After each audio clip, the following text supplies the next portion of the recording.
Had a crescent shape, since you have one circle and it's covered by those. Hello, everyone. We just are starting up. We went online. Welcome. We have a very, I don't know how brief it'll be. It's a pretty complicated topic, but we have only one agenda item. But I realize we haven't been introducing ourselves for the benefit of the guests. I think it's helpful. So I'm Tricia Joyce, I'm the chair of this committee. I'm Desi Robinson. Hello. Good evening, everyone. I'm Darron Charkoudian. Hi, Andrew Zelter. Hi, I'm Cody Lyon. Hi, I'm Joel Grayson. And I guess I'm last but not least, Morton Minsley. Good evening. We have one more. Oh, Elizabeth Berry. Okay. Oh, and I am Onej James, staff here at CB1. Perfect. And we have John Liu in the car, coming home from Albany. John Liu in the house and in the car. And I try my best. Yeah, talk about above the call of duty. Thank you so much for being willing to do this. And it's actually so clear. We can see you so well and we can hear you well too. So thank you for joining us. This is obviously a super hot topic right now. We had Kelly McGuire here in the fall, and he himself said that they were going to have a hard time meeting this class size mandate because of money and because of space. And so we would love to hear you talk more about, I know you're a huge advocate. You've been a huge advocate since I joined this board in 2008. So I first want to thank you for all that you've done. And I remember back in our overcrowding days, you were a great friend to us and helped us get some things off the ground here. So, so thank you for coming again to the rescue on this incredibly challenging situation that we have coming up. And we would just love to hear from you, where things are, what you know, what you hope is possible, what actions have been taken to help us meet the parameters of this mandate. All right. Well, great to be on with Community Board 1 again and to see the Education Committee active as ever before. Thanks for having me and thanks for the kind words. I've been screaming a lot in the furious budget debates that are going on, so that's why I don't have much of a voice left. So hopefully you can hear me all right. We hear you fine.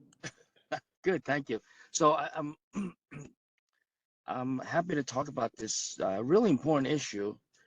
I thank you for mentioning or giving me credit for saving the day.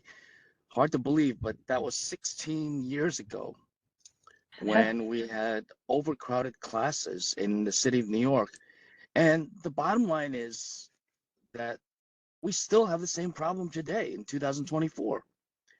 The class sizes, meaning number of kids in our New York City public school classrooms, are still excessively large, significantly larger than the rest of the state and the country. And we have to do something about it. Now, something was done about it a long time ago, even before I got involved, where in 2000, for decades leading up to the Campaign for Fiscal Equity decision, which I think most of you would be aware of, parents in New York City were complaining that their kids were not getting a sound basic education. So they litigated it for decades. And finally, in mid-2000s, the highest court of the state of New York ruled that, in fact, the parents were correct, that the kids were not getting a sound basic education. And they listed a number of reasons why the kids were being shortchanged. And top among those reasons was that there's too many kids in the classrooms. And it's kind of intuitive how kids would be shortchanged if there's too many kids, because we all know that lower student-teacher ratios generally result in a better education. So the Court of Appeals, which is the highest court of the state of New York, ruled in favor of the parent plaintiffs. And the entire state, including the city of New York, was essentially ordered to reduce class sizes down to norms that were acceptable. Now, for many years, the city of New York did not follow the rest of the state, did not reduce the class sizes. And when I got to the state senate, my foremost goal was to help our kids achieve that sound basic education, meaning that we had to get the state to fully fund school funding, also known as foundation aid. For many years, the state was shortchanging the school kids of New York $4 billion annually. And so we finally, after many years, we won that fight. And today, the state of New York is fully funding foundation aid. Again, that is the amount by which the courts had determined was necessary in order to provide that sound basic education. Now, beyond the money itself, it's important to understand that that money, the foundation aid that we are now fully funding at the state in the state budget, was meant to provide a sound basic education, which the courts clearly said are not being provided because there are too many kids in the classrooms. So when I first got to the state senate in 2019, several of my colleagues, including Senator Robert Jackson, who was a plaintiff in that campaign for fiscal equity decision, wanted to legislate a mandate for New York City to reduce class sizes. And I, as the chair of the New York City Education Committee, argued that I would like to see New York City reduce class sizes. But it's not fair because we haven't provided the full funding in the state budget. And so I did not support class size reduction legislation because we didn't do our end of the bargain until 2021. 2021 to 2022, when we finally provided the full funding of foundation aid in the New York State budget. And at that time, we said, okay, now it's time for the city of New York to do its job. Now, we did talk to the city of New York and the Department of Education and City Hall, and it became clear after a few months that they, in fact, even though we put full funding in the foundation aid, the city did not have any plan to reduce class sizes, even with the additional school aid that the city was getting the state of New York, from the state of New York. So that necessitated my introducing a bill that actually would mandate a reduction of class sizes. And here we are. The legislation was passed in June 2022, signed into law by Governor Hochul, I think in the following September, a few months later. And the city is now under a mandate to reduce class sizes. You know, I actually wish my law was not necessary because it should have been understood that when we provide full foundation aid, the city needs to come into compliance with what the courts ordered. But you know, for the better part of a year, Mayor Adams and Chancellor Banks cried poverty. They said that it was an unfunded mandate, which could not be further from the truth. I mean, we are providing full funding of foundation aid, and that foundation aid is meant to reduce class sizes, among other things. The reality is that the city of New York is getting over $1 billion more annually in school funding from the state of New York than before Mayor Adams took office.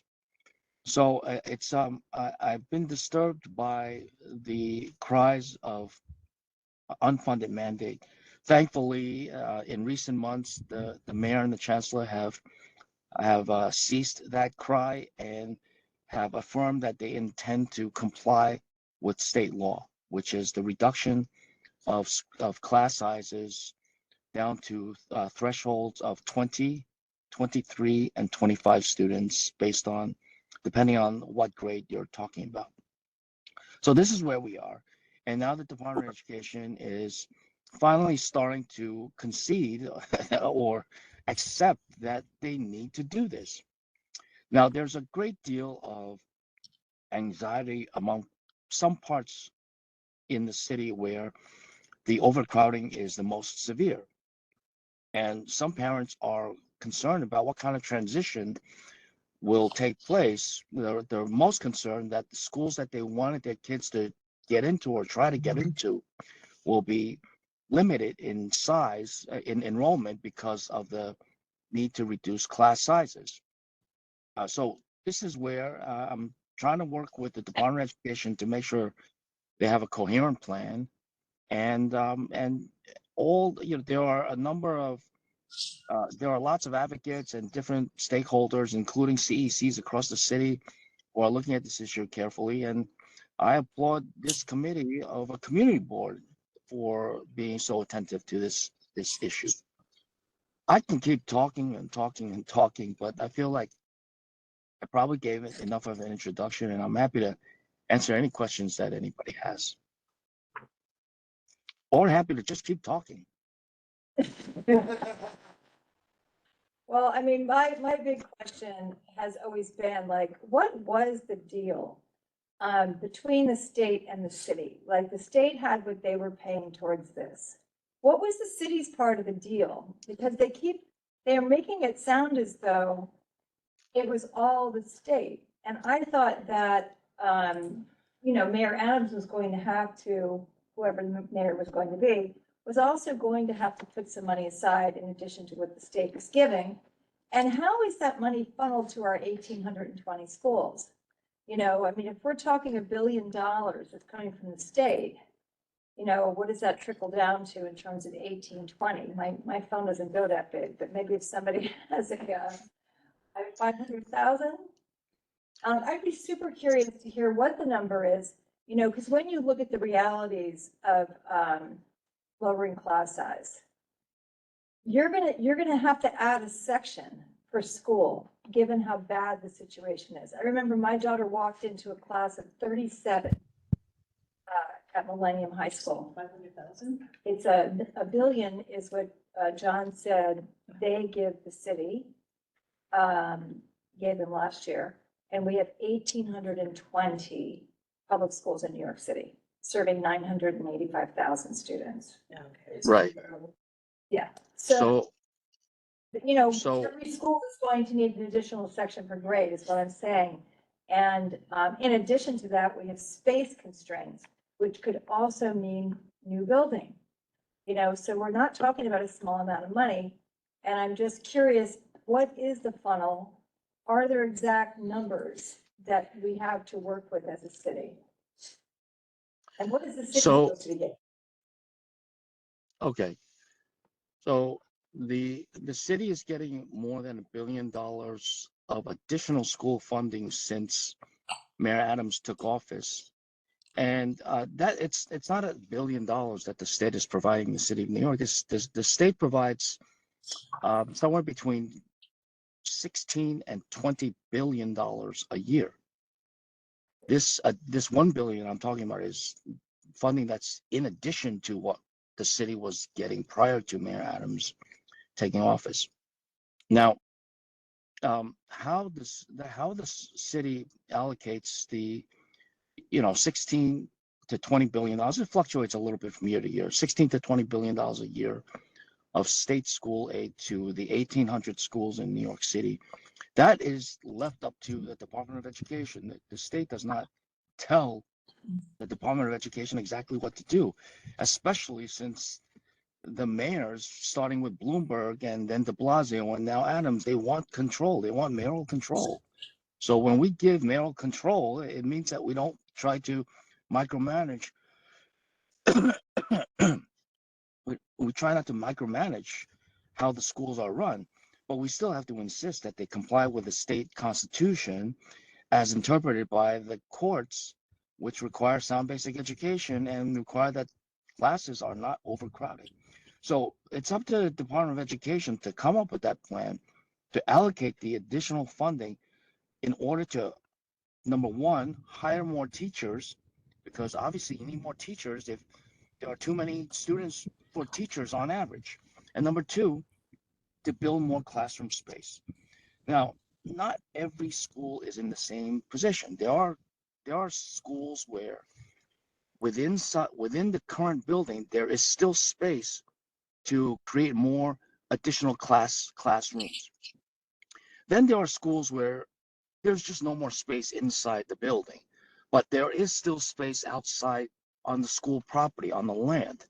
And in those cases, the school construction authority with the Department of Education, they can and they have built additions so that there's more instructional space for that particular school.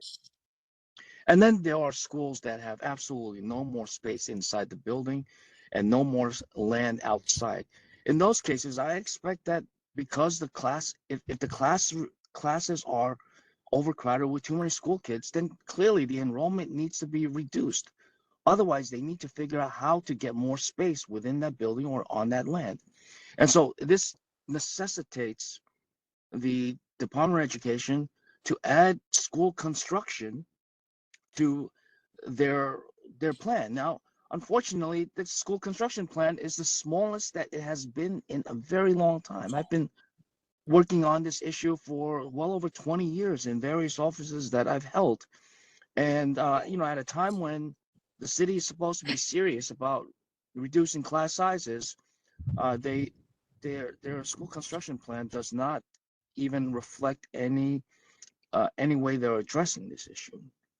So to directly answer your question, well, how does it get funded down to the school level? The student has what's called a fair student funding formula. That is how the city, meaning the Department of Education, allocates all of the school aid coming from the state of New York. And then, of course, the city puts a fair amount of its own money from city taxpayer dollars into the public schools. But they don't have money earmarked like the state did in terms of this class size reduction mandate. They're just supposed to find it within the regular budget they have. So, Yeah, they were. and So the state really has been the one that has funded this to a larger extent, in your opinion. This oh, initiative. absolutely. Yes, again, foundation aid, which is the technical name for state school funding, as required in the aftermath of the Campaign for Fiscal Equity decision, that foundation aid is meant to address the concerns and the mandates from the highest courts. And that sound basic education requires that that classes not be overcrowded. Now, the state has been, and we push for more school funding. So like I said before, for nearly 2 decades, and particularly under the previous governor, there was the state budget did not fully fund foundation aid until a couple of years ago when we fought for it, and we finally are now putting in the full amount of foundation aid required by this formula that came into being after the Campaign for Fiscal Equity. And so the state is funding the requisite size of classes. And how can I say this? Because for the very simple fact that the class limitations that I mentioned before, 20 kids for kindergarten through 3rd grade, 23 kids for fourth through 8th grade, and 25 for high school classes. Those are not my numbers. I didn't make up those class sizes. I guess where I got those numbers from. Well, you may have guessed I got those numbers from the Department of Education themselves. But it's not this generation of Department of Education. It's the DOE from 2007, where they themselves, the DOE said 2023 and 25 would be what we consider sound basic education, meaning good, reasonable size classes, 20, 23, and 25.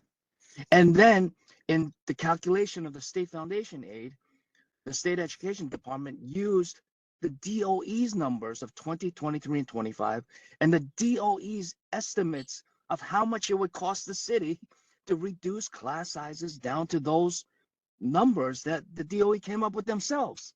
So the foundation aid clearly is meant to reduce, to enable to provide the funding for New York City specifically to reduce classes down to the levels that New York City Department of Education themselves came up with.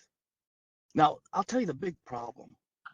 And you know, I've been grappling with this myself. The biggest problem is that there's been a discontinuity of city administration.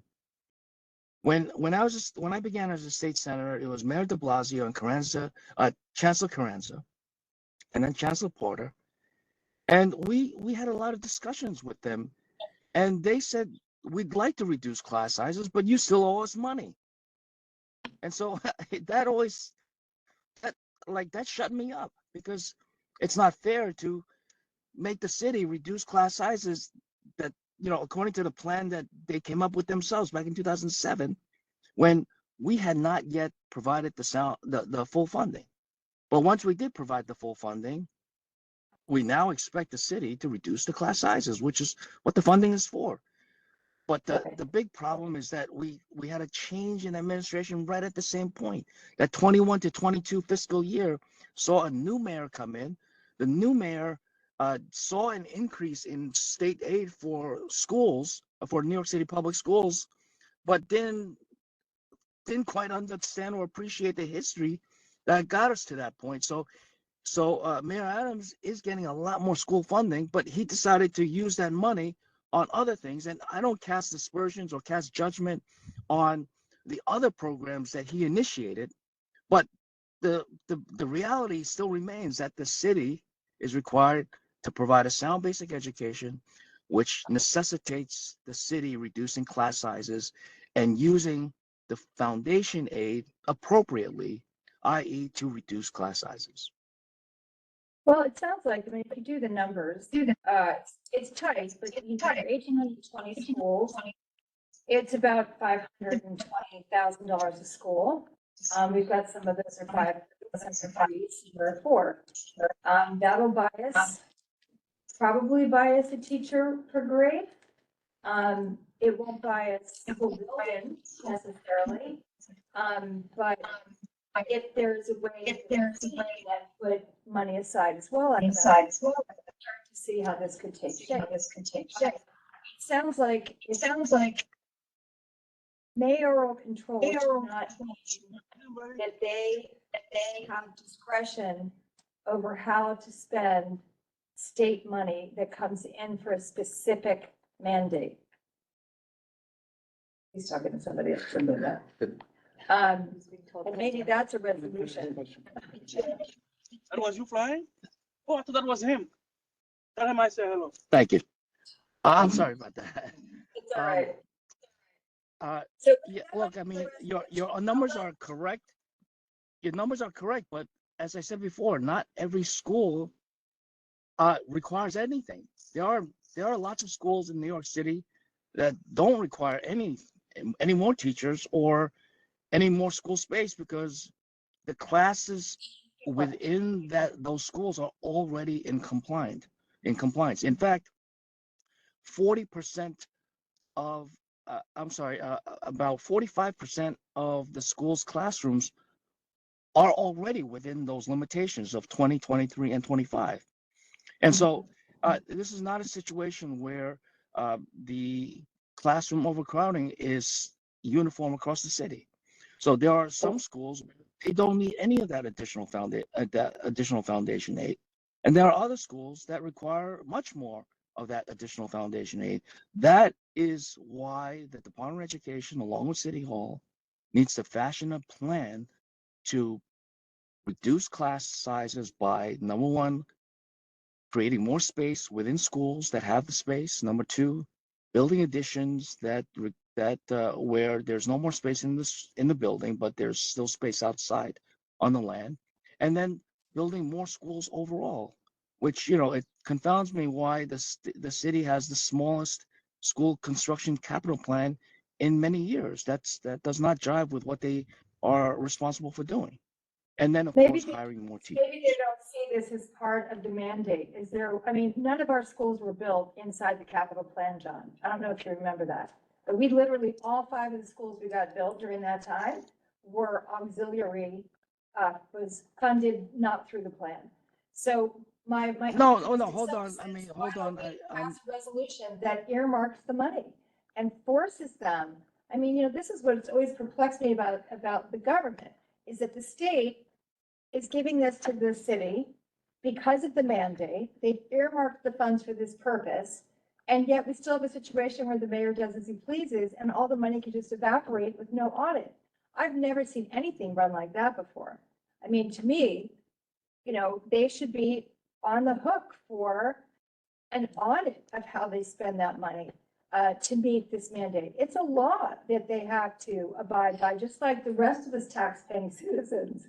And I'm just super curious as to, whether that conversation's ever been had, up in Albany. And I'm going to open it up to the room. Sure. It's very. Is there nothing legally stated that if you earmark money for a certain purpose, it has to be spent that way? I mean, it seems like fraud. Well, it does seem like fraud. I mean, I've never known any entity, government or otherwise, when there are earmarked funds for a purpose, that anyone has the discretion to use them otherwise. Okay, so, and that is a mistake that I will own.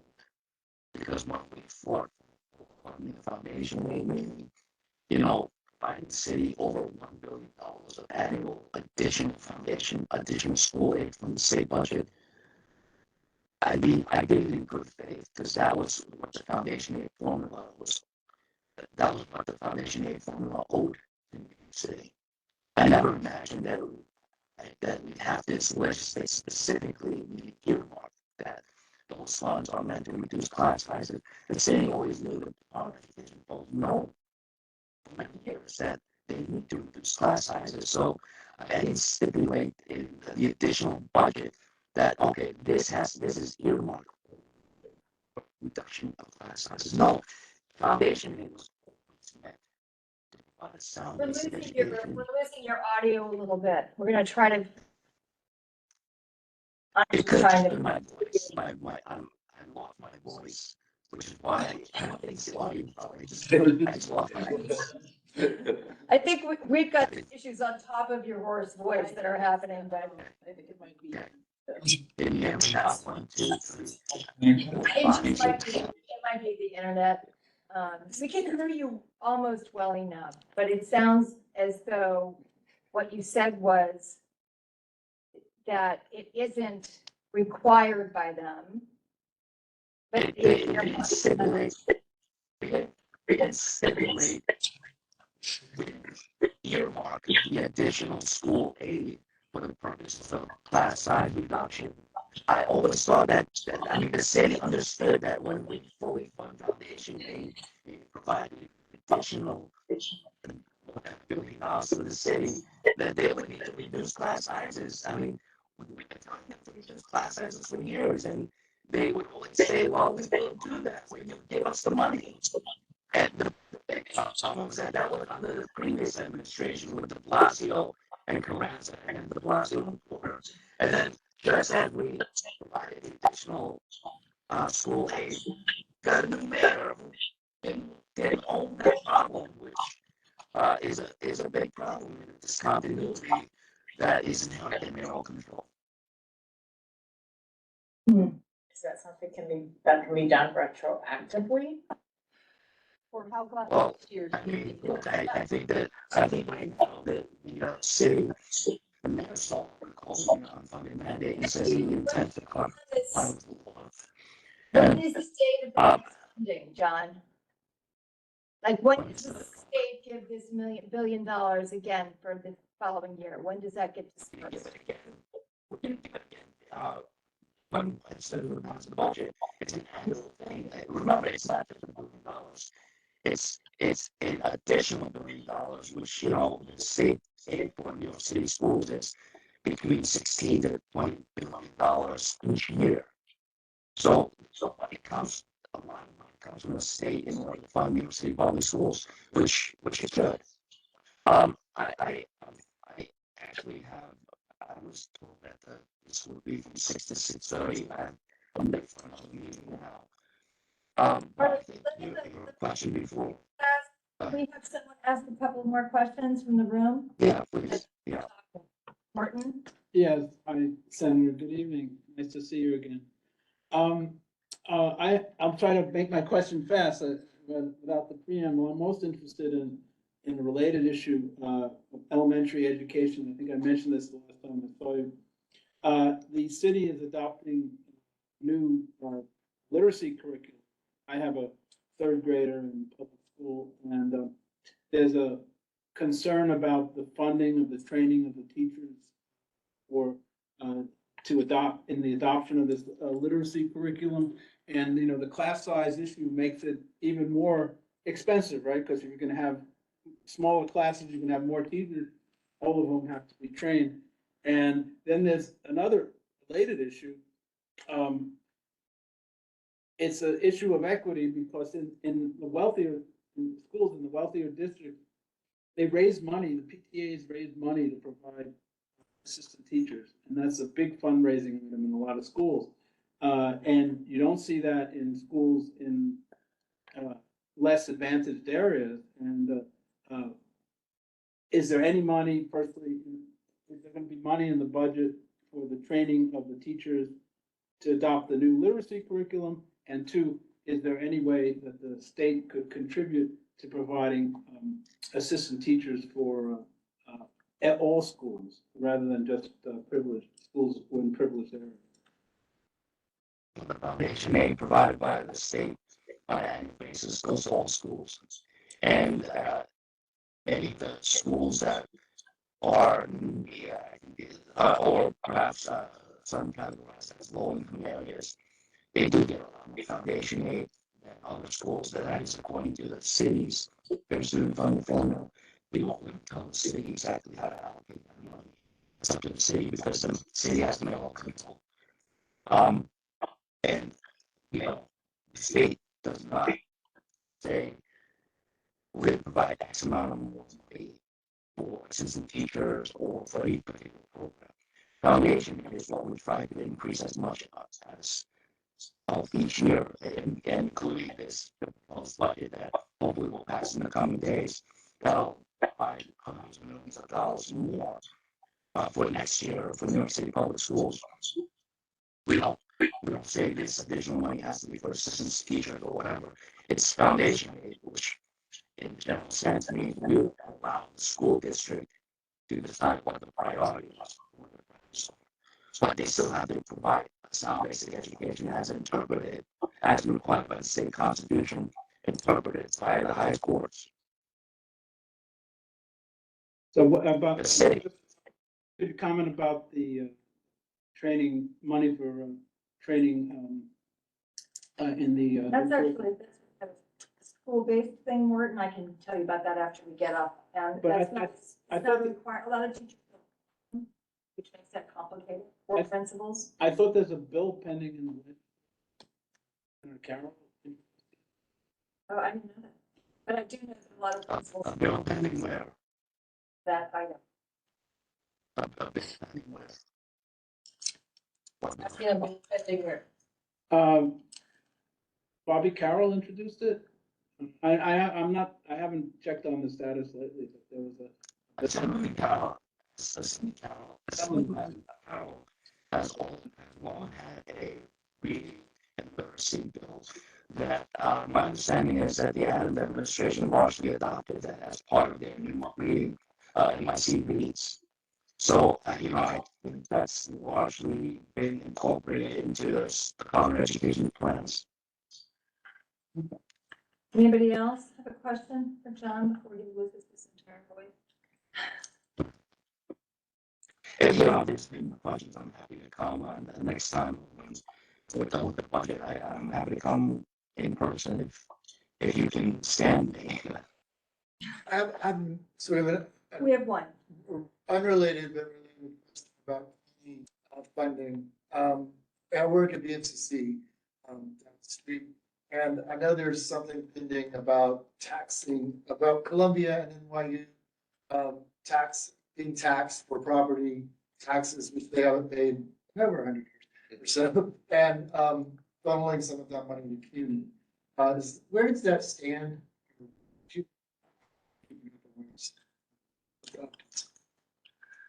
All right, that's family legislation. It's, it's not gonna be easy because there's some really powerful interests that just don't like me and don't like the idea that very wealthy institutions such as NYU and Columbia should pay their fair share of property taxes. These nonprofit organizations over 100 years ago were given exemptions to the New York City property tax when they were educational institutions that were considered charitable and nonprofit. And it would be a small amount of the city's property tax revenues. 160 years later today, and NYU is now among the top 10 property owners in New York City. So not small nonprofits. And in fact, Columbia is the number one biggest property owner in the city of New York. And collectively, they're getting over $300 million of property tax exemptions. I mean, how many of you are getting a piece of that property tax exemption? It's I have nothing against Columbia and NYU, but this property tax exemption is costing the city way too much, over $300 million annually, and it's also creating incentives. It's actually subsidizing these two institutions rapidly acquiring more and more and taking more and more property off the tax roll. So Donnie and I, the state Senate, have introduced a bill that would take away property tax exemptions. Oh, we lost our. So you pay property tax that pay over $150 million annually in property taxes, and right now, NYU and Columbia are the only two institutions in this category. And we propose that not only do they start paying their share of property taxes, but that we use that additional over $300 million a year in property tax revenues to fund CUNY, which has long been starved.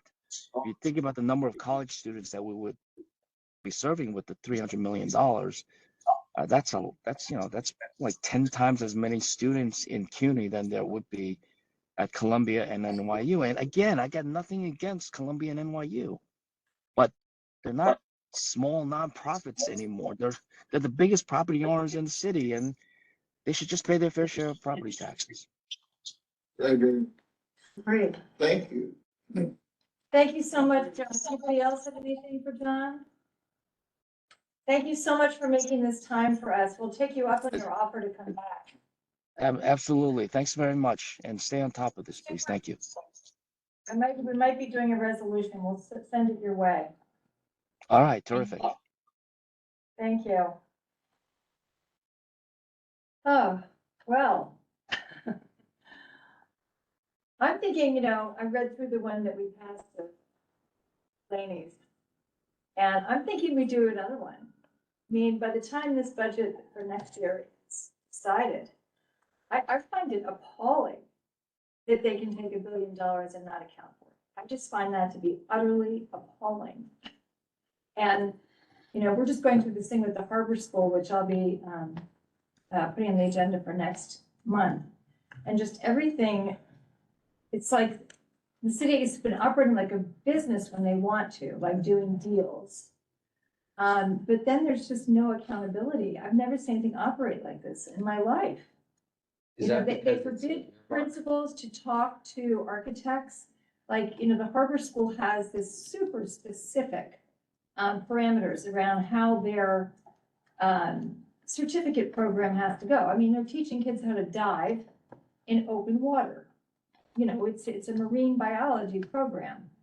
And they go to build this, very grateful to have finally gotten it 12 years later, after they promised the dive pool, they're now building it.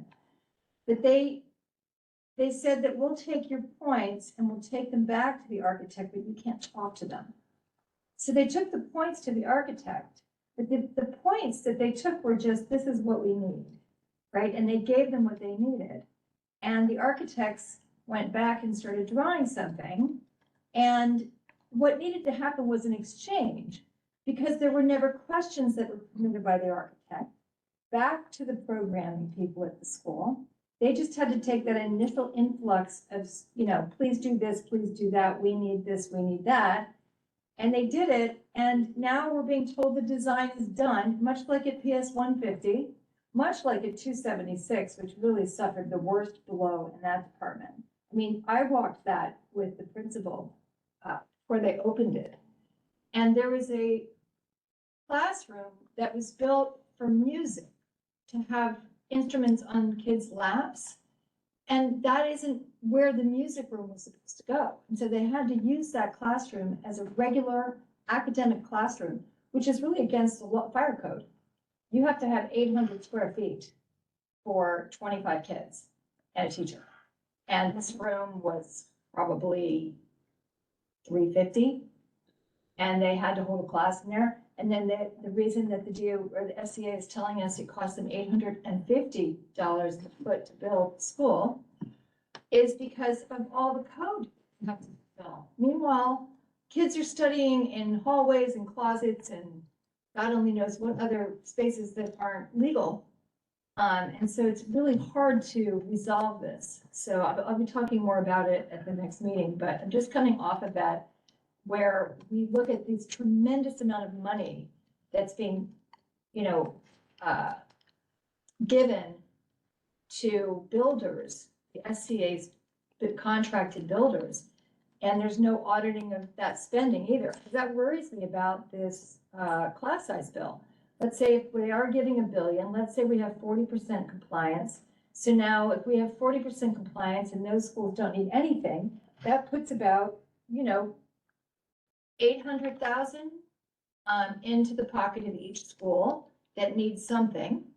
And let's say, you know, 20% of those need building. If you're building at 800 a foot, you're not going to be able to meet the mandate. And I mean, that's just all there is to it. And so I feel like there's a lot of magical thinking going on. And then I also think in addition to that, that the mayor has the discretion to take the money and do other things with it, and has no accounting to the governor, which is shocking to me. You hear that just now? And no accounting to the taxpayers. And who vote all these people into office and pay all their salaries. So I kind of think this calls for another resolution. See how you guys feel about it. We could just sketch out some points right now and I could put it together for circulation. But I'd love to hear from you all, like what your impressions were from what you heard.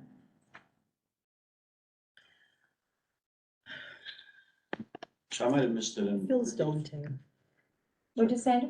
I was just gonna say, it just feels very daunting, It does, doesn't it? you know, there's a lack of accountability and who answers to who. Seems like the state and the city can't get on the same page. Yeah. Right. But my feeling is there's no desire to. To get on the same. No one- page. Yeah, it's like nobody's making it. No one's making it. Yeah. Why doesn't the state say, you can have this money, but this is how it must be spent? Let us know how you spend. Let us know what it goes to. That's not that. Or the city say, well, Right. this is what we want for this, and then we're gonna spend it on this, and the state says, okay, or not. Or- Well, it's state law, so they've got to follow the state. Yeah, yeah, law. no, no. City and state. So the state really runs the show on this. I agree, but I'm just saying that they should work together for the best education possible for the kids, not Right. who is in charge. Kids should be in charge, or the interests of the kids should be in charge. Correct. Not a turf battle about who's deciding what. And sounds like that's really what's going on, and nobody's just sitting down and say, okay, let's work this out for the best of the children in New York City. Andrew? So what I thought I heard from John, although it was where he was breaking up, and I think you were starting to articulate it, there seems like there's just a huge loophole that the city's taking advantage of. And I'm not sure you can blame the city for that. I mean, if the money was not specifically earmarked this $1 billion has to go towards strategies to reduce class size, which I think is what John said. It was never formally earmarked. It was just understood. It would seem to me the issue of the loophole is what needs to be the focus. If I get right what he said, we give money to the school for foundational, what do you call it? Foundational aid, and they spend it however they want. That's why it seems to say. When he started this conversation, I understood that there was legislation that triggered $1 billion of additional foundational aid that was specifically earmarked to address classroom overcrowding. Yeah, but that may have been the I intent, think- but I it think- wasn't legislated. Followed that up with a statement, well, actually, it was never specifically earmarked. Correct. Right. Yeah, that's what I said, that's what I So, was. how, we may have a view of what the city should be doing. As far as the city's concerned, they got $1 billion of additional money to spend towards However they want. education. Yeah, education. And then they cut the budgets. Yeah. So maybe the resolution is that they earmark it more specifically. Yeah. And because it is the law and they have to follow it. And it can't come at the cost of other things, you know? I think that's the other thing, that's the loophole we've seen before, is that discretionary funding allows them to fund programs where they feel as though they're needed, but they're not necessarily equitable. I mean, if the states have, if the state, whoever it is, I'm not blaming anybody, but if the state could just say, all right, we funded the money, we're done. You know, you got the money, that's fine, we don't care how, that it's not working. We've got the money, we're done, we did our job, now we blame the city. That seems like me, what was going on, you know? Oh, we gave them the money, they're messing it up, our job is done. Well, I mean, fairly, they aren't in control of it. Yeah. You know, they're in control of writing the check and that's about it. And they should take control, if they wanna be in control, they should take control. I'm really curious why that loophole exists, that the state would be willing to write that check. It sounds And we very, even know, no, does the money just go to some other thing? I don't know. This happened with the contracts for excellence money back in the mid-2000s. Where the state gave a lot of money for that initiative and there was never any accounting. There's never any accounting, no audits, nothing. Does it go to education or does it go to the Department of Education? Because I think there may be a difference I agree. there. You are right. You know what I mean? It might be. Because education is kind of nebulous. If it is specifically going to the Department of Ed, which I don't feel like, you know, there has to be this really framework around how it gets used, because every school has different needs, every community has different needs, and I think that people who have the boots on the ground should have the ability but to not know how or wherever, I think that it's specifically going to the Department of Ed, I think that is also a question to say. That's why I think earmarking is so important. Yeah. You know, I mean, because this is not, they've already given what I heard him say, is they've already given the city the normal amount that they give the city for education, but that this money was specifically to meet this mandate. That's what I understood. Seems to me that a new resolution would call for tailored editing of the existing mandate to include any money purpose be used to reduce costs.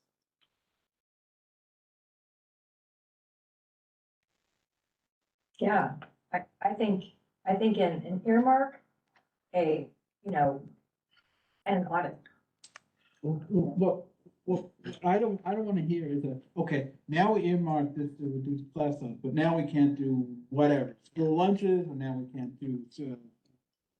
There goes the basketball team. Yeah, right. Let's, you know, I say that they give the city the same amount as they had the year before, for the regular amount that they give them towards education, and that this was specifically for that. I mean, I did hear, I'm gonna double check it with him before, you know, because we couldn't hear him that well. I'm just gonna send him a quick He email. sounded like the board. I'm thinking, Cassie. Don't try to pay to go to some other department, some other use. He probably will say, I don't know. I thought it was pretty, Find out, that's ridiculous. It's a billion. but I thought it was pretty, again, maybe I just didn't hear him correctly. He kept referring to it as foundation aid. Yeah. And he drew a correlation between foundation aid and Department of Education. Can we see a budget, a grid? That might help us figure out what our question is. Yeah, I could probably ask him just to send us something in writing. Because again, if it's education, I mean, it could go to the Bronx Zoo, it could go to the Botanical Garden. There are educational programs there. That doesn't necessarily mean it's being used at the Department of Ed. Like, if it goes to the Bronx Zoo, I'm just giving an example. If it goes to the Bronx Zoo or the Botanical Garden and they do some Department of Ed specific things, then they can say, well, and I'm not saying that those things are bad, but I'm saying that's the kind of shenanigans that can be going on if it's for education and not necessarily the department. When they allocate the money for foundation aid, do they break it down or just say, okay, here's $117 billion foundation aid, and we calculate. Micromanage it, right? Yeah. Purpose, Yeah. because that's why Right. education falls under mayoral control. And so if they don't want it under mayoral control, which is what the mayor's asking for, then it goes back to the state, which is what was in Fort Bloomberg.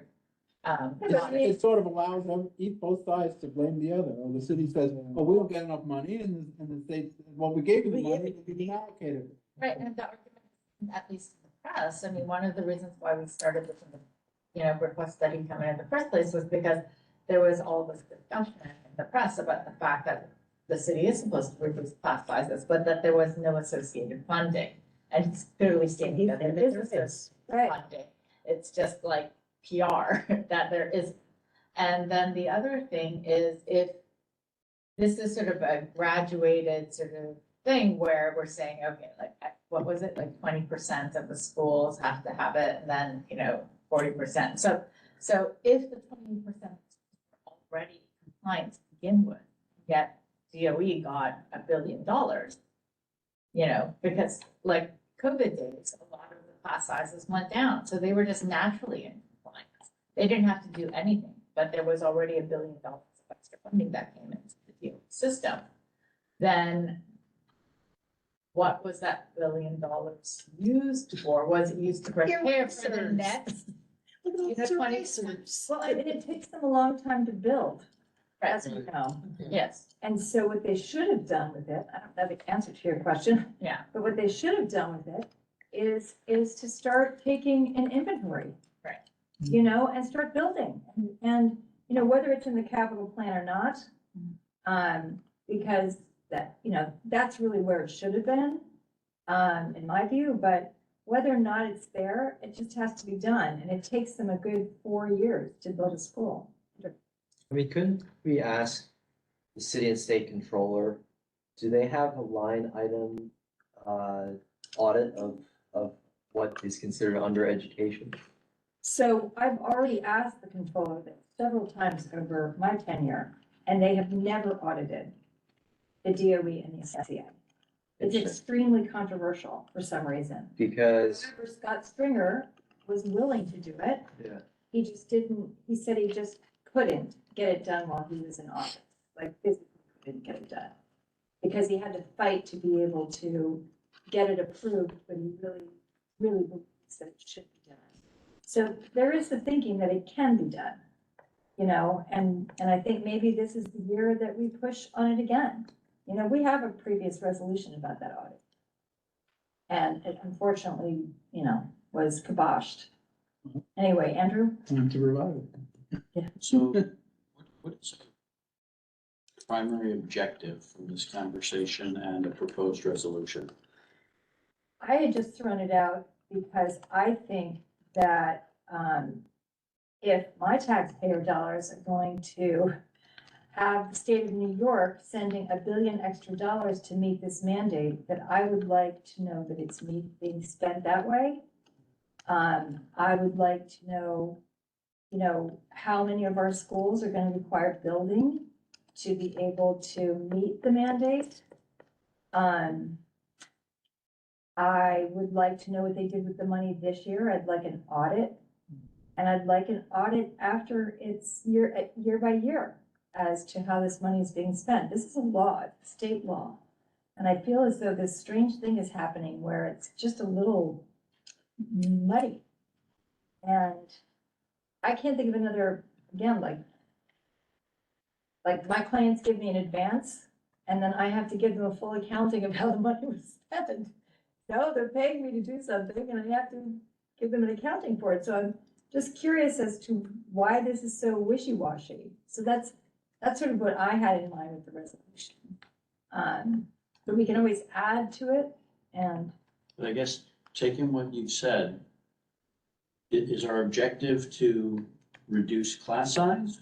Or is our objective to get an audit on how the $1 billion is being spent? And you might say they're kind of one and the same, but I might see them as different. Well, the class size mandate, it's a law. Right. So whether or not we're behind it now, I don't see as, unless we want to overturn the law, I see more as completing the commitment to meet the standards of the law. And that's what my interests are at this point, because I've been a long time advocate, but I mean, it's a good point. Like if there are people in here who don't feel as though the class size mandate is necessarily should be a priority of ours and have the state spending $1 billion on it a year, that's another conversation. We've been fighting as a committee. We have been fighting and supporting Lainey Hampson with Class Size Matters, CB2. We've done several resolutions to bring down class size. So I'm coming from a place of something. Really focusing on meeting the terms of the law and how it's going to look and how we can be sure that the money the state is giving to them specifically for this purpose gets spent specifically for this purpose. And then have an accounting of, year by year actions that were taken towards meeting that mandate. Perhaps. Because they've given them several years to do it, right? As Rosa said, they've given them, how many years total is the amortization? Like 6? I think it's something like 6 years they've given them to meet 100%. It's like 20, 40, 60, 80. I think everybody agrees that class size is important and it's one tool to provide a better education for the kids in the New York City schools. Well, it's been the number one Yeah. priority on the DOE survey for 25 years. And so, that's something that's important to accomplish. It's not the only thing, but it's certainly one of the things that needs to be addressed. If someone from DOE were in the room, how do you think they would respond to what, if any, progress have you made with classroom prep? Well, I mean, Kelly sort of answered it when he was here. He said that they have worked on it, they have made some strides. This year was going to be a much easier year for them to meet the requirements of the rollout. Next year was going to be very difficult. They didn't feel as though they had the money and the space to meet the requirements for next year. Now, I can certainly understand the space piece. I mean, I'm sorry, but I'm so old. And the reason why. Yeah, no, but No, I agree. the thing is, again, going back to the fact that We can during pass that as a COVID, resolution. we actually had a reduction in class sizes because of the pandemic. A lot of families did not return. Right. Because they actually moved. And so those are permanent losses and permanent reductions as our kids move through this grade. And I think that first year, it was easy because they didn't have to do anything at all. And the reason why Kelly was saying that it was easier this year is because they're still in the same boat where they're able to say, let's just throw out some imaginary numbers. If 30% of the schools were already in compliance, and then the first year, they only had to have 20% of schools in compliance, and they got an extra $1 billion in their budget. The second year's come due, now they have to suddenly find 10% more schools, but they already naturally had 10% of schools in compliance already. So now they've got $2 billion theoretically to reach 10% compliance. Then of course that's easy, right? But then in the third year, whatever that is, then they suddenly have to get to 20% compliance extra on top. And then now they have to actually work for it, and they have to actually spend money. Well, the planning should have started in 2022 on the building piece of this, and I don't think any of it has. So I think that I think we need answers. Yeah, we can't guess it, but I am looking at foundation aid does go to school districts. So that's one thing.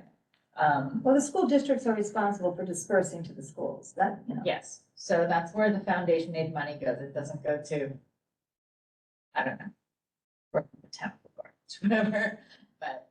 To answer your question a little earlier, Andrew, you know, perhaps more logging and more granular insight into how the funding is spent can help with making sure this money's spent on reducing class sizes. I mean, I would love to see something like a Sankey diagram or some other data source that shows more, I don't know how else to describe it, but like a diagram that shows the, you know, different categories and a bunch of sub line items for the different parts. Because without any accountability and just dumping it into one category, I think that would lead to inefficiencies, and also it makes it harder for us to sort of contribute to the conversation if we don't even know what we're working with. Agreed. I think that's why it's always been the way it is. They get markedly uncomfortable when you track. Yeah, so I certain feel like things. that's the first step. Okay, whatever the group thinks makes sense, it feels like we're treading old ground. And do we cover ground that we've been covering for 20+ years? Or is there a scenario where we say, we're calling on New York City Board of Ed to become compliant with New York state law? And to the extent, as it has been in the past, funding has been used as a reason for not being able to do so. We're asking for that $1 billion in additional foundation aid to be specifically allocated for no other purpose. Yes. Other than getting compliant with New York state law as it relates to class size. That's what I see it. If we get bogged down, yes, I like the ask of getting data, but we could be here 3 years from now, still asking for the same data question and not advancing the objective. Well, the problem is, what if they say we did it? And we say, where? You know, I guess meeting the standards would be enough. You know, if they met the standards in the schools, maybe that's our data. Yeah. Well, you could And they'd have to be, they would have to demonstrate that they have. Yes. How they got there, but the data has to support a claim that they've met the standard. That's a good point, Andrew. I mean, they can't really fake that a school is, Existing. It doesn't hurt for the resolution to call for public disclosure. We call on them to do A, B, and C, and call for them to disclose but publicly you the know, proof that I they think did it. Andrew makes a great point in that we've done better with our resolutions when we have focus. And, you know, the audit is something that we've been trying to work on for a while, and maybe that then gets moved to a separate resolution about the auditing of the SCA of DOE, which really needs to happen. Yeah. I mean, we did just spend $850 a foot on that school. I mean, the Italian contractor, Sciame, everybody knows, Yes. beautiful buildings. He looked at me and he said, wait a minute, what did you just say? I said $850. He goes, we're at about $595 for luxury condominiums. Like, what are they doing? Which So This is not the SCA that does it, the They're SCA is now out-contracted? spending $800 a square foot to build a school. but they're Is it out contracting work. Oh, yeah, they have 3 or 4 people taking bid on it. Yeah. And I know the architects, and it's not the architects overcharging. But is this a specific school that all schools in general? In my experience, so we're talking, 276, super expensive. The most expensive, was, the Harbor School of anything I've ever seen. The runner-up was Peck Slip. And then Trinity Place, I should say, that was 150, was super expensive. And, I mean, they had really tough parameters for school. It's a very strange shape. And, so they need a lot of engineering. So that one I can almost understand more than I can. And Harbor School, everything's on Governor's Island, so all the materials have to get shipped there. It's a total different situation, but I don't know, it's pretty easy to build when you have open land. I just was looking at it and I can't put it together because it's not that big of a project. But, you know, it's a, you know, an auxiliary space. It's not even a freestanding school that they're building. They're just building the gym and auditorium. and so we're gonna have two separate resolutions. One on the expenditure of the $1 billion and making sure that it goes to what it's actually supposed to go to. And then another one basically saying that SCA and DOE need to be audited and that they also need to start talking to the actual end users, which are the school principals of the spaces that they're doing. Is that? Yeah, I mean, that's actually two separate things in itself too. But I mean, there might be a way to make that into a category of accountability. I know what they're gonna say with the audit. Is that having a project manager is gonna be too expensive, you know, looking where every single dollar went and making that accounting public. Yeah. I have a question. Mhm. So I'm looking at their audit reports for the New York State Education Department. And there are a few for 2023, but I mean, it might exist somewhere already. Well, I mean, when we Could ask them, ask. they say that they don't do it. They don't So do I'm it. curious if we ever found it. Because there's an Office of Audit Services for the Department of Education. Maybe we should invite them to come into our next meeting. It could be, you know, they usually say no, because they know what this looks like, and mostly they don't like public meetings. Right. That's why they can't, you know, I've seen the plans, but I can't show them to anybody because we only saw them in person. And they can't put them on the internet yet because they're still tweaking them and they don't want anybody to, you know, have access. Yeah. But we have had them in the room, in a room before. And what they said to us is they don't have to tell us and they don't have to connect.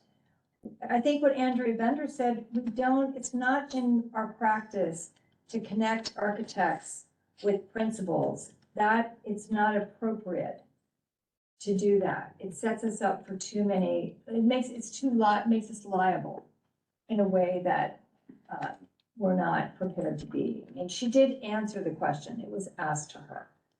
At Andrew in the SCA. I think it's important enough of an issue and that they have failed too many times in their planning because they are not the school end user, they are the school builder.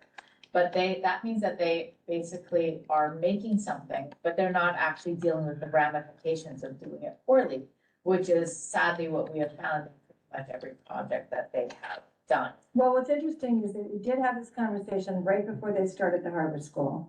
Yeah. Our answer to that question was, but we can have everything that you want. We will create a stream of communication between you and the architects so that all of your needs are met. And Harvard School went to great lengths it takes a long time to sit down and write these missives of what the program requires. This hall should be this wide. We have to have equipment brought up from the outside. It can't be taken into the passenger elevators. Like, they took the time to sit down and do the whole thing, and then the SCA, you know, says, we're almost done with the plans, we're almost done with the plans, we're almost for like 10 months, and then the plans come out and they aren't there. And they say, we found that was going to be impossible to be able to meet this because we just don't have the land. And we can't do the covered walkway between the two buildings. It's just not gonna be feasible. our architects and engineers said that it just isn't going to work. Now, if you can't talk to them Right. one-to-one, they can create these scenarios of, this is why we couldn't do it. But so they have rendered that whole process that they set up to avoid the direct communication. They have created this indirect communication that they then are now not acknowledging. And it might be a great time, based on this next month is when they're gonna go public with it. They haven't met the needs of so many things that were asked of them. And it would be a great time to talk about transparency, and Yeah, because you tried it their way and that they they failed. did. So And so, now's the time to try it a different way. exactly. If they had succeeded, then they could have kept going their way. And the sad thing about this is, it wouldn't have cost them any more money to have met those needs. Like, they gave the boys the big bathroom and the girls the little bathroom. Well, that's just stupid. And I just looked at that and thought, that was a no-brainer. You had the two Yeah. bathrooms. Yeah. We're not talking money, we're just talking, someone's not paying attention. And I think it was just a real, we We can even change asked, that, right? well, they can't, because they say it's all done. I mean, we're By not, done, that means built. we're not done with the conversations. The Oh, 'cause they're design, like, Well, design is lines in a computer, and it costs them significantly less money to change it when it's lines in a computer right? than when it's actually constructed and the equipment's been ordered and the materials. So it's not that done. 100%, but they just have said a flat NO. So we're gonna just keep on pushing. And I hope to have something on that next month. But what my long story short is that it's a good time, I think, to reintroduce that, thing. So maybe it's two things. So, maybe I'll work on the, just the one, that they have to just comply with the state law. Yeah. And we have to earmark the funds. And that's it. And we just keep it super simple. Yeah. So I'll run that past you all, by email. can we connect with the comptroller's office?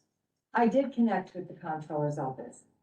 All of our controllers have been very anxious to do this audit. It's just a matter of getting the SCA and DOE to agree to it. Because, like, this is the thing about mayoral control. They really don't have a boss. And not even the controller. It's really, the state is not Because the they city's do- boss. It's, The school system too. they do. I mean, it really should be done, and maybe we'll, take a circle back on that. CB2, we just talked to them about, I just talked to them about this audit. They're really anxious to do it, so maybe it'll help to have a lot of support. So let's plan that for later this spring. I'll try to get this out. Do you know what the regs are about me doing this and then sending it for approval by, do we have to meet early on the full board meeting if we do that? Well, don't we have to basically just vote that based on the conversation, we are in conditional approval with the review of final? Do I need language of any kind before being able to do that? Yeah. Okay, good. Just have to.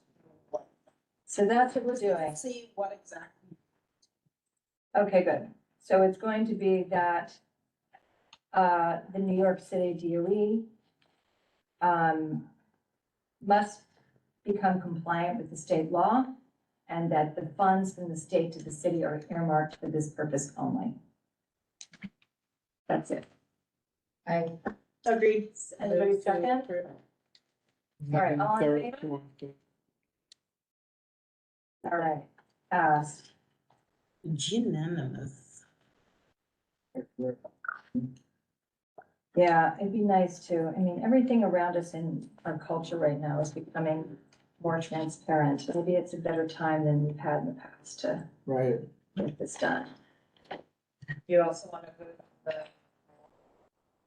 the SCA audit thing or no? I think that, it might be good to get a little bit more, I think I need to get more data for that when I bring it back. Okay. And I think the timing might be better, May, June than it is now as well. just because we will have been through that process. I don't want to do anything to, I'd like to use that as an example, and I don't want to do it Okay. until it's done. Anybody have any new business they want to bring in? Middle school. Word on the street? acceptances have come out. No? We're just all getting that news right now. So like, who's going where? What's your impressions so far? I only know my very specific situation. I haven't been talking to all the parents yet, so I can't really. Yeah, I know 2 or 3 families that got what they want. Anecdotal evidence, nothing statistically significant. That's okay. Anecdotal's all right.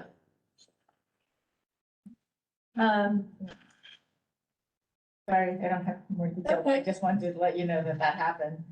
All right, good. Well, we usually call all the schools at some point and get the, the whole lowdown. But I was looking just for anecdotal. So. Okay. Is high school pushed up? Does anybody know when those are coming out? I feel a little disconnected. I did, high school did come out already, Did it? but I'm not 100% sure. All right, I'll check in with the middle school guidance counselors and see if they have any. I usually do that around this time this year. To see how our high schools do too. Do you think that the middle school acceptances, why do you think the reason is getting what they want now? Just that random or I don't know, not updated to know yet? not enough data. Yeah, I don't even know if all the people in our class got to where they wanted to go yet. We tend to do a little bit better with middle schools than high schools. Well, because high school then it opens wide and it Yeah. stops going, right? So that's problematic for us. I think that that's a discussion that I still don't personally understand it. I know that from parents with older children that I've spoken with, that's definitely an area of concern. That District 2 is unknown, but essentially unprotected. But all the other districts are protected, and so it seems, Well, I told, when you told me that before, I Yeah. wasn't aware that, I did find that one on the Murrow in Brooklyn yeah, actually has a preference for District 15. I didn't know that. Yeah. So if we can find that this exists elsewhere in the city, because that was the whole reason they took away Lab yeah, and Millennium Yeah. as a preference for District 2. yeah, Millennium was even more specific, which wasn't even all of District 2. yeah. But, then that's kind of not okay. Yeah. So I'm working through that one. I'm happy you brought that to my attention. But yeah, definitely bring me things, guys, because my kids are in college and I need to Yeah. get fed with new business to, make sure we stay up on things that are really of consequence to the school-aged parents and families right now. I also think we should advocate for more people joining the community board that have children at the different age levels, because the reality is that you don't know, your information base is so specific to the age of your child, and that sort of changes, and then you cycle out. So we need to have more parents who have children from all the different age groups to be able to bring us that information as a group. I was gonna Right. actually ask you, Rosa, if you'd be willing to go to your PTA meeting and say that exact thing. So I am advocating for our school to do it. I cannot go to the PTA meeting because it is in direct conflict, I believe, with this exact meeting. Is it? Yes. It's at night. So So I like forever because, We that's, should I get some can't. young people too. Hmm? Should get some young people. well, we too. did, but we got them in You have public transportation. schools, But then, then private school students, so it's a And little harder. we should have public school 18-year-olds who are just fresh. Well, you no, know it's, how to. our young people have always been really super valuable to this committee. Well, as you saw, we had that makerspace conversation And they and were that got, losing the West Coast. that got. Oh, you're graduating. Thank you. You're going to college, right? Yeah. When, in June or August? right? August, yeah. So, yeah, so I am gonna reach out to the guidance or the, parent coordinators at, the elementary schools. And, actually tried to reach out to, a couple of them and haven't gotten through, but I am gonna try to recruit some parents. We really need some primary school and middle school parents. And I know we have one of each, but I think it would be super helpful to have more coverage from a lot of our schools. Yeah. So, We're college people. and more college people, we're gonna need someone new because we're losing our. Is